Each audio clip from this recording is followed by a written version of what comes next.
we always have a thing. If the soldiers stop complaining, I know there's a Mm. problem. They want alignment, they want everything to be the same. And then if things aren't working, they then try to fix it less structurally and more by, oh, let's do a working better together session where they all come Mm. and play, I don't know, throw tennis balls at each other and do trust balls, which is just nonsense. There's a saying in US military circles, once you become a one-star general, you'll never have a bad meal and you'll never hear the truth. I always challenge people that talk about flat organizations all the time or bossless organization, all this nonsense. But then do they have, as I said before, do they have the right control measures on? Do they have clear intent of what they need to do, what they're there for? Mm. Do they have the right resources? Do they have the decision rights? You get that in, you have a coherent organization. The crucial one that sits across them all is what I call start with reality, not why. Right? Counterintuitive to what we've been taught for a long period of time, but really start with reality. Start with what is your organization? What is your current dispositional state in the external environment? So where are you in the external environment? What's shaping you? Remember that your organization is not a blank slate. Mhm. So when you're thinking about the strategy and executing the strategy, you've got to remember the organization is already a thing that is moving and has its own momentum.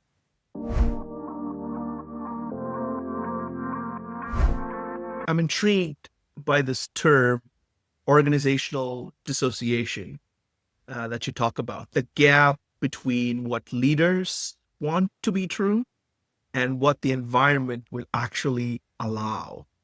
And from a cybernetics perspective, that looks like a broken feedback loop from its environment. Can you say more about it and what can a executive do to restore it? Yeah, yeah. So yeah, organizational disassociation is a term I created when working with clients and organizations, trying to understand where this is coming from.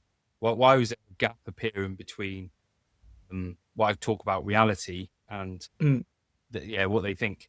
Um, and you see it all the time, and a lot of it is because we amplify that sort of leader that is open to experience, big picture thinking, visionary, and we Mm. amplify that a lot. So we create these, we incentivize leaders to have this real visionary capability, which is cool, but it needs to be grounded in reality first. So Yes. what tends to happen with all this stuff that we try and get them to do, like, oh, what's going to be our vision and all this stuff. Um, but the problem is that they start to then create a world that is different from reality. So they start to create this world where their organization is no longer there um, to deliver infrastructure. Is now there to create pathways for opportunities in life. It's a completely different world, and so Yeah. and then their vision is they've got this massive vision, and it has to be punchy, otherwise considered not a good leader. But it distorts reality.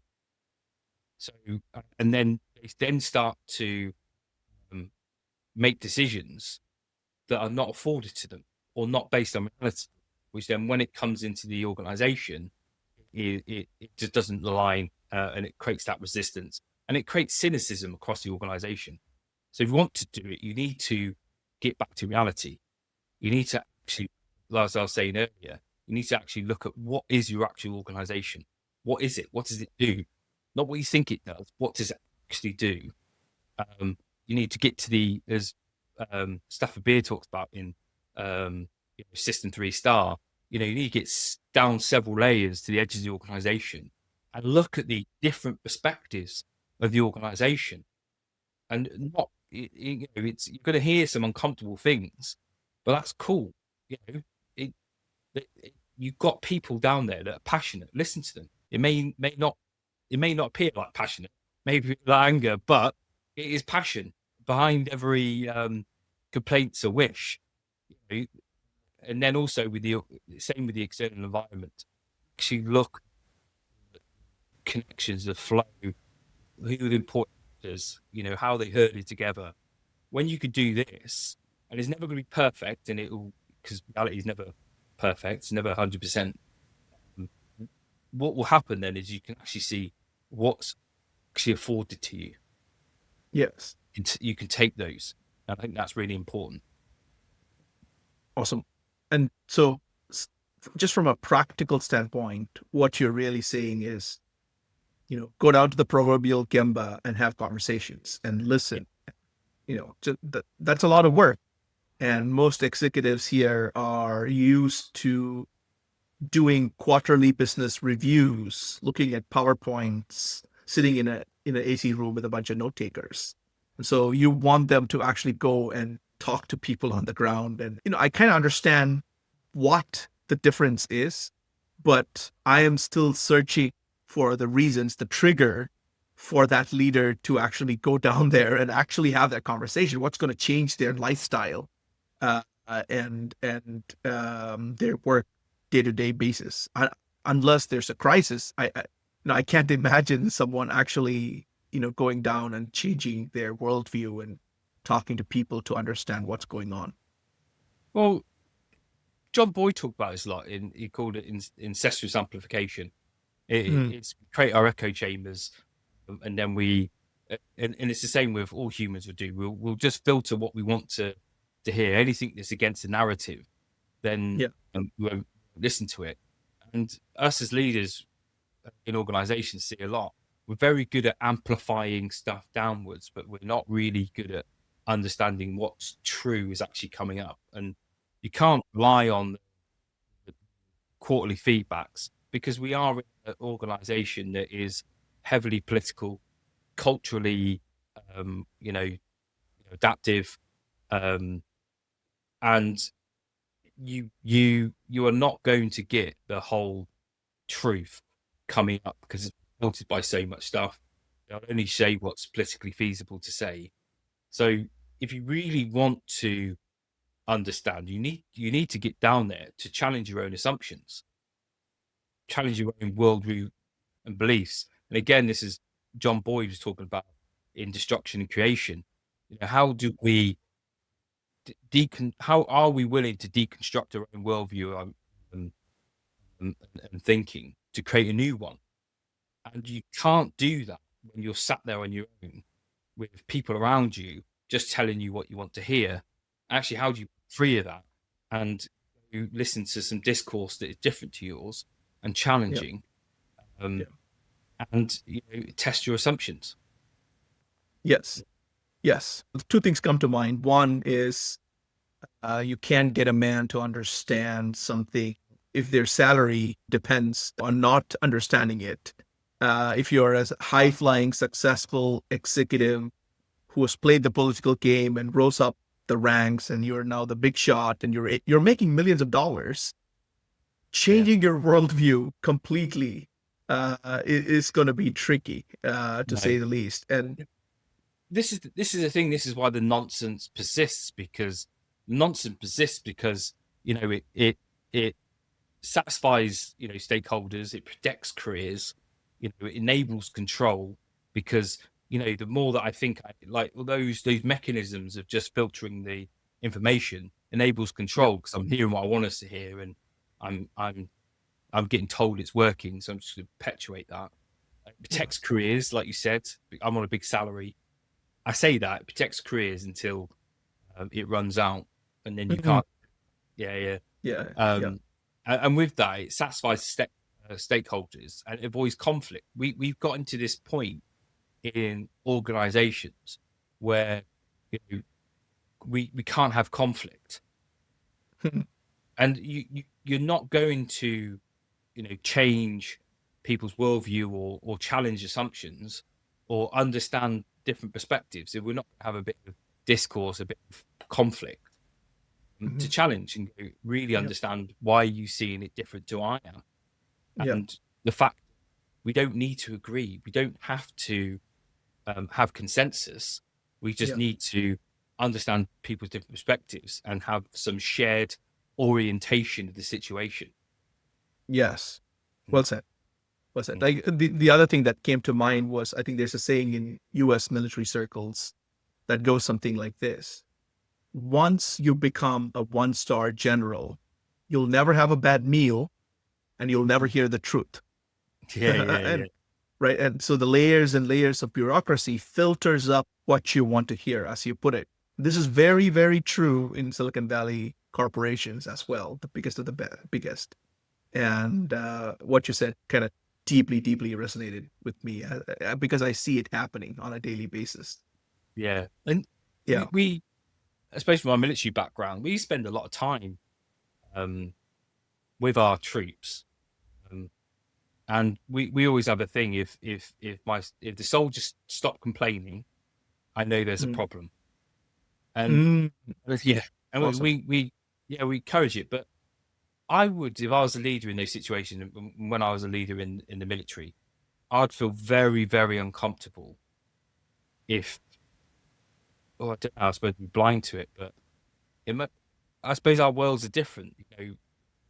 The feedback loop that we get from um, error is Mm. hard, it's quick, and it's harsh. Yes.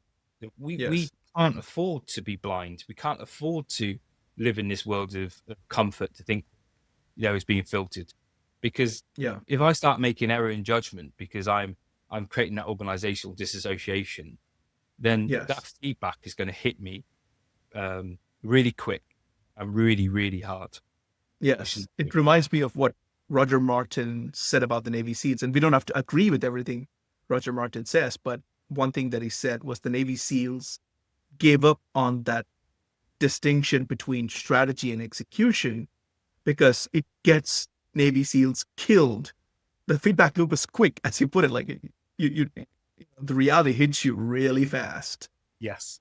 Yeah. I Awesome. think yeah, that's something that I think people need to really look on, especially in OODA-loop terms, is Mm. really look at the length of the decision and act loops, and actually think about how do we shorten those, because we need to Mm. shorten those to maintain adaptability. Awesome. Awesome. Yeah. Um, you've argued about coherence beating alignment um, in turbulent environments. I find this fascinating because so many executives here in Silicon Valley push for alignment and consensus. Um, like, what's the practical handle on how do you engineer for coherence rather than just alignment? Yeah, alignment is one of those things that there's people there about strategic alignment all the time.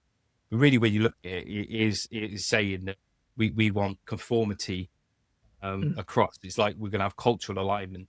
Well, across a whole organization, that is just bonkers, because different parts of the organization need different things. So to Yeah. get that alignment, you are forming conformity, which means you're going to um, make conditions unsuitable for some for others. Where we talk about coherence, and again, this is where the identity of the organization is really important. So what is that organization for, and by what means? So Mm. how does that organization deliver what it's there for? And that's where you get the fractional nature, the parts, and that's where we need to think about coherence. Is I suppose it's where we talk about the balance between um, control versus autonomy. So Mm. how do I? This is where constraints are really important. Not all constraints are bad, but it's how do I understand that? How do I then um, create the subsequent parts of the organization that deliver that? Mm. How do I ensure that they have the right control mechanisms in place? So that otherwise, if there's too much autonomy, then they'll just fracture away. And this is why I always um, challenge people that talk about flat organizations all the time, or bossless organization, all this nonsense. But then, do they have, as I said before, do they have the right control measures on? Do they have clear intent of what they need to do and what they're there for? Mm. Do they have the right resources? Do they have the decision rights? You get that in, you have a coherent organization, Yeah. because they are flexible enough to adapt to the change of circumstances, but they are stable enough not to fracture as things Mm. change. And that's what we're trying to. And it's not a simple thing to just say, right, you do this exact thing, because it's all context dependent on the organization. But Right. yeah, it's something you need to do. And then you want those things. And this is why I always challenge the idea of silos all the time, because um, you want those things that you created, those organizations or functions, Mm. to be as autonomous as possible. Because if they're autonomous as possible, they've got the right resources. They don't need to constantly come up and getting Yes. permission for everything, and that means they Yes. can deal with the changes in the external environment. But that's where we need to look at the coordination. So Mm. coordination is really important to this. So how can we dampen the conflict between those? So what decisions can't be made, or what decisions are going to create conflict, and how do Yeah. we enable coordination and things like handovers? Well, who's dependent on who, and how do we Mm. ensure those handovers are set? You do those, and people won't worry about silos, because you're Yeah. reducing the conflict between the parts. But they don't look at that. They want alignment, they want everything to be the same.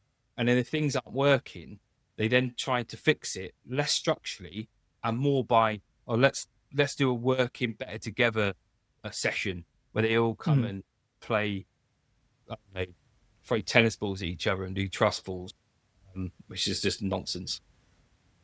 Yeah. Yeah. Makes sense. Um, One more thing that you talk about is intent-led strategic leadership, which is basically creating space for interpretation and back briefing rather than micromanaging execution, because that's where people's minds immediately go. So, what was the hardest part of that? Which conversations, either in your practice or on the podcast, kind of gave you the most useful language for making that case to a skeptical CTO or a chief product officer here in Silicon Valley? Yeah. So the principles that come from mission command. Mm. So mission command is really crucial thing in the military. It's a doctrine came from von Moltke, and I had Mm. great guests like Don van der Griff and Stephen Bungay are really good at guests for this. The but there are other books out there. So you've got Stan McChrystal's Team of Teams. What he's talking about essentially is mission commanding. You've got Turn the Ship Around by David Marquette. What he's talking about is mission command. They have not made that up. It's not theirs. It's a doctrine from von Moltke, and it's really important because it talks about, how do you set the conditions to enable um, autonomy, and there are certain structural um, considerations you need to put in place, which is what we talked about: clear intent, constraints, and the right knowledge, skills, and capability, and that gives them the freedom of command. But the process of this is really important.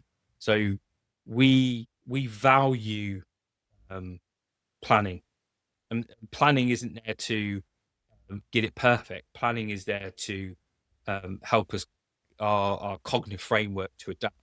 So when we give intent, we communicate the intent, and then we give space for the leader and his team or her team to interpret, make sense of it, think about the context, what they've actually been asked to do, what's implied, what's explicit, to then back brief and go, I've listened, I've understood the intent.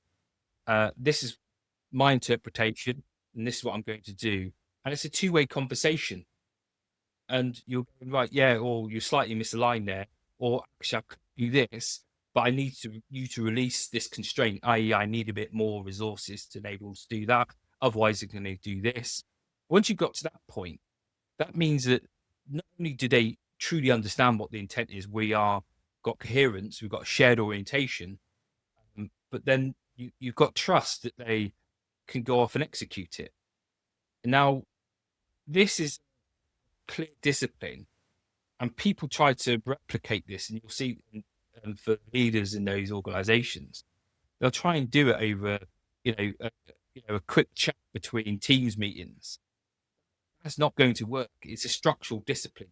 You need to have space and time to slow the organization down to do this so that you can speed it up in execution, and also make sure that it's more adaptable and coherent, ready for those challenges when our strategy meets reality and it doesn't land the way we expected and we start getting that gap.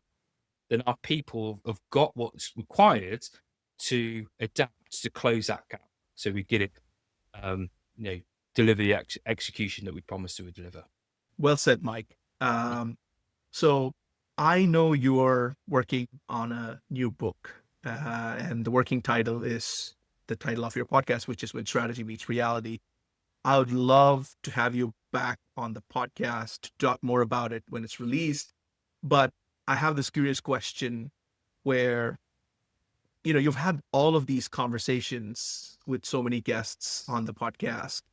And what idea emerged from those conversations, or the practice that that followed from the theory in the conversations, that you did not initially expect to put in the book, but now you can't leave it out?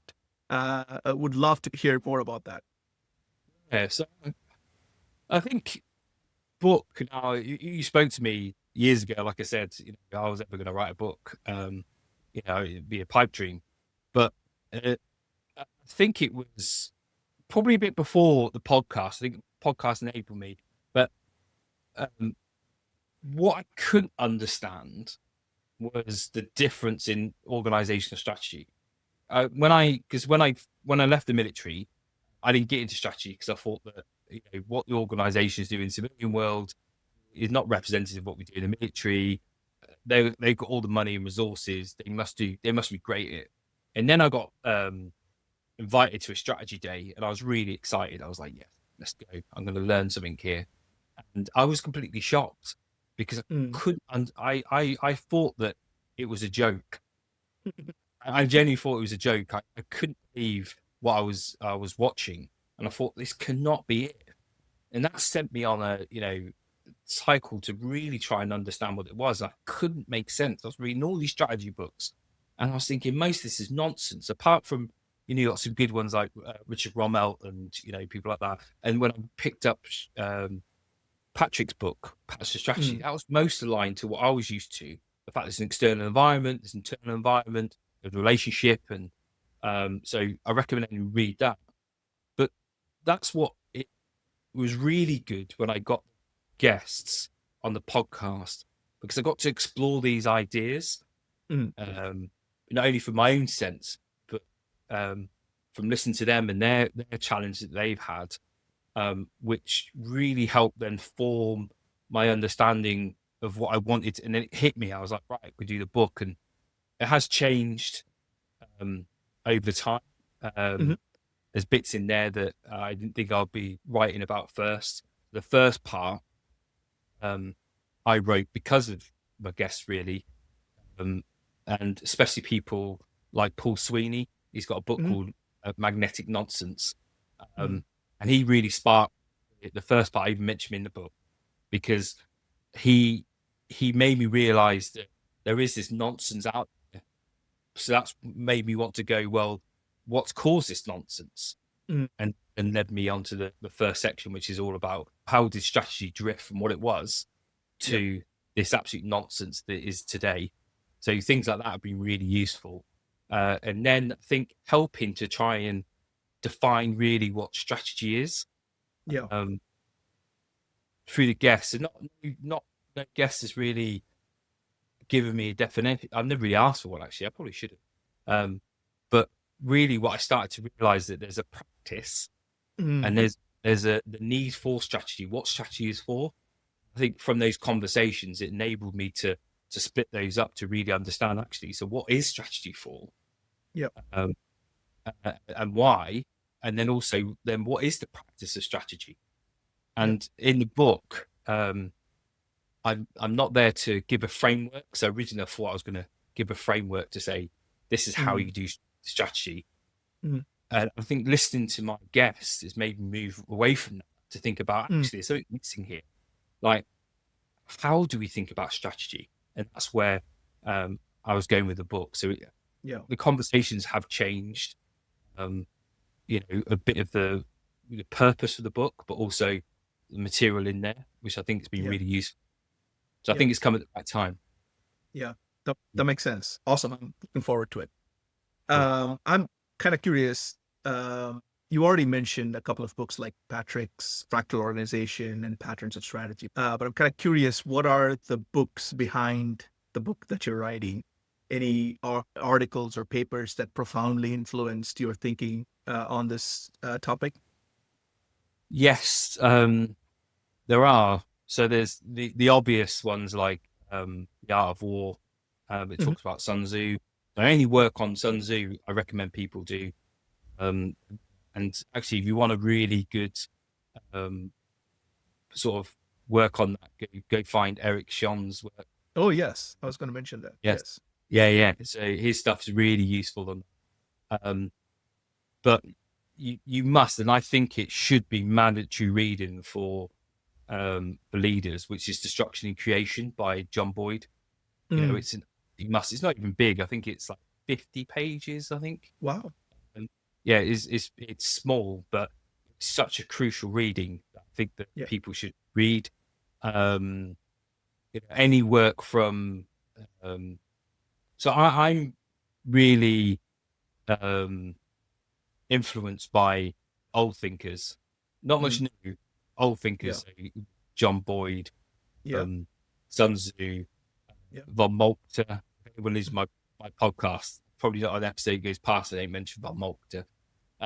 So read his stuff is really important, and if you want some good resources on Don van der Grift is always a good one, or Mm. Art of Action by Stephen Bungay. Clausewitz, really important because he talks about the friction Mm. that actually exists. I think people overlook. I think people get so focused on complexity as the Mm. external projection of a complexity that they forget the friction that exists through the fact that we are individuals in the collective system. Actually, Mm. that's where all the perceptual complexity and the organizational dissociation ideas come from. Um, who else? Obviously, Patrick, if you want really practical things on viable systems, Martin Feifner, really important Mm. guy, on his work on viable systems model as well. Um, uh, Lucy Lowe. Unfortunately, she passed away, but she was a colleague of. She didn't write anything, but I had the pleasure of sitting with her quite a few times Mm. before she passed away, and she was just a really astute person. So that she really helped me to try and understand a lot of things. Um, it's probably so much. I'm going to get off this call and be like, I should have mentioned this one or I should have mentioned that. But I think, Henry Mintzberg, obviously, Oh, yeah. emergent strategy, really Hmm. important. Um, even some of the stuff like from Dave Snowden were useful once you decipher what he's actually trying to say. Yeah. Um, just quite useful. But I think systems thinking as a whole, I think Hmm. system thinking, reading the stuff like Harish's book Hmm. um, is really important. So you help publish that. Hmm. Um, but I think system thinking as a discipline has really helped me make sense of a lot of the different aspects that contribute to organization strategy. Yeah. And I think when I started on that journey, that's where a lot of things unlocked for me. Yeah. Awesome. Yeah, Thank you. Thank you for sharing. that's right. Um, that's a lot of different disciplines and a transdiscipline in systems thinking that you've recommended. Yeah, Um, awesome. So, given all of this knowledge, given all of your practice that's informed by the theory that you're so serious about, um, can you translate them to a couple of heuristics that leaders here in Silicon Valley, CTOs, CIOs, can use purely in terms of, strategy, formulation, organizational design, prioritization, things like that. Yeah, I think the crucial one that sits across them all is what I call start with reality, not why. Mm, Right? Counterintuitive to what we've been taught for a long period of time. yeah. I think from the 70s it started being put out there, but we're talked about aspiration and our find our why. But really start with reality. Start with what is your organization? What is your current dispositional state? Mm, In the external environment. So where are you in the external environment? What's shaping you? mm, As because people um, in organisations, they think they're always shaping everything themselves. They're not. They're getting shaped. So you know you've got to play that. yeah. Remember that your organisation is not a blank slate. Mhm. So when you're thinking about the strategy and executing the strategy, you've got to remember the organization is not a blank slate. The organization is already a thing that is moving and has its own momentum, and you've got to realize that for when you're going to execute. Otherwise, you'll hit disaster. Yeah. Um, yeah, and I think the really core one is that um, you you need to build that responsiveness because, as we talk about, when strategy meets reality, no, you know, no good. Like you can't make the perfect strategy. There's no such Yeah. thing. People will act in a different way than you expected. Things will move in a different way. Things will emerge that you didn't expect. So Mm, you need to ensure that you have those conditions we talked about in the organisation. That people have freedom of action. You have that real, honest feedback loop. Um, Otherwise, you will be constantly surprised, and you don't want to be surprised as a leader. So I think they're really the sort of key things that I would sort of recommend. But yeah, I think the overall one is that start with reality, not why. yeah. Yeah. Awesome. Thanks for sharing that, Mike. I think So for me personally, for a leader that has grown up and succeeded with a mechanistic worldview and command and control ivory tower strategies, um, I think probably books like Creation and Destruction, like when you talked about Boyd, how like you got to apply that to yourself. Your entire existing worldview has to be destroyed, and you have to kind of develop a new lens with which you're going to yeah, look at yeah, the yeah, world, and everything starts there with the person. I strongly believe transformed organizations are downstream of transformed leaders themselves, yeah, yeah. and so I think that's very, very important. If there's one thing that our listeners can take away, start there, change yourself, and then go try out the ideas that Mike is talking Yeah. about. Because without that worldview, none of this actually Oh, makes sense. and you bring a really good point, and I talk about this in that your organization already has a strategy.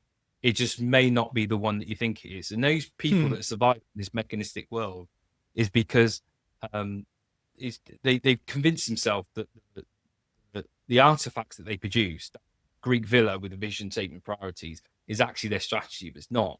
The Hmm. organization is already responding or being shaped to things, the loudest voice, and it's been held buoyant by an external environment, not by actually Yeah. your wills. By the Yes. time your decisions have actually probably come into fruition and met reality in a disastrous way, you probably moved on. Um, Yes. so I think that's something you need to do is is the strategy that's being enacted, is that the one that you've stated or not?